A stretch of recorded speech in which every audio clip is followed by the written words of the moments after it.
किसी भी देश और समाज के लिए प्रगति और समृद्धि के नित नए प्रतिमान स्थापित करने के लिए समय समय पर होने वाला रिफॉर्म अत्यंत महत्वपूर्ण होता है। लगातार हर एक फील्ड में पिछले 10 वर्ष के अंदर बेहतरीन रिफॉर्म करके भारत की अर्थव्यवस्था को एक सम्मानजनक स्थिति में पहुंचाने और दुनिया की 5वीं बड़ी अर्थव्यवस्था के रूप में भारत को स्थापित करने के लिए प्रधानमंत्री मोदी जी के नेतृत्व में काफी कदम उठाए गए, रिफॉर्म किए गए। स्वाभाविक रूप से एक तरफ हम समृद्धि के नित नए सोपान छुए, दूसरी तरफ अपनी राष्ट्रीय सुरक्षा को भी उतना ही महत्व देना होगा और राष्ट्रीय सुरक्षा को भी, चाहे वह सेना में, उनके साजो सामान में आत्मनिर्भरता के लक्ष्य को प्राप्त करने का कार्य हो या फिर सेना के आधुनिकीकरण से जुड़े हुए एक त्वरित निर्णय लेने की गति को आगे बढ़ाने का। सेना भी इस रिफॉर्म के साथ आगे बढ़ी है। आज अत्याधुनिक फाइटर विमान भारत की सेना के पास हैं। Defence manufacturing corridor Uttar Pradesh और तमिलनाडु में विकसित हो रहा है। उत्तर प्रदेश में ही हमारे डिफेंस कॉरिडोर में 6 नोड में हजारों करोड़ रुपए का निवेश आया है। भारत डायनामिक्स लिमिटेड का कार्य हो या फिर ब्रह्मोस मिसाइल बनाने की प्रगति, बहुत सारी ऐसी चीजें हैं जिसमें आज भारत ने एक लंबी छलांग लगाई है। स्वाभाविक रूप से सेना भी हमारी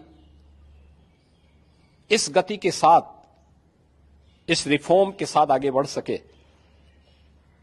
अग्निवीर की योजना भारतीय सेना में इसी देश से आगे बढ़ाई गई है। युवाओं के मन में एक उत्साह है।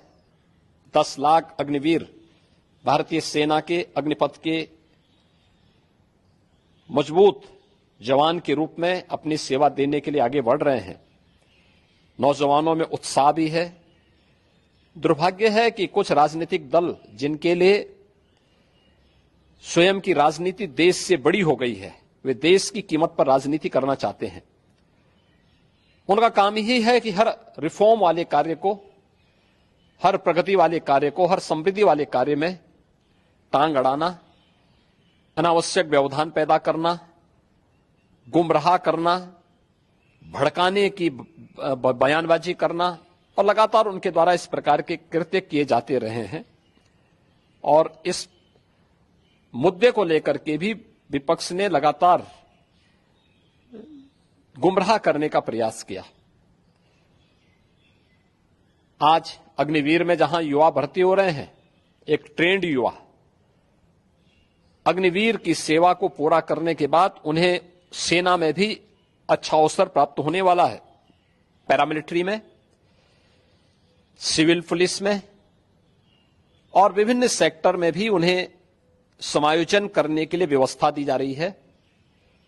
बीएसएफ ने, सीआरपीएफ ने, सीआईएसएफ ने, अन्य तमाम हमारी जो पैरामिलिट्री हैं, उन्होंने भी इस बात की घोषणा की है और उत्तर प्रदेश सरकार ने भी इस बात को कहा है कि अग्निवीर की योजना जैसे आगे बढ़ती है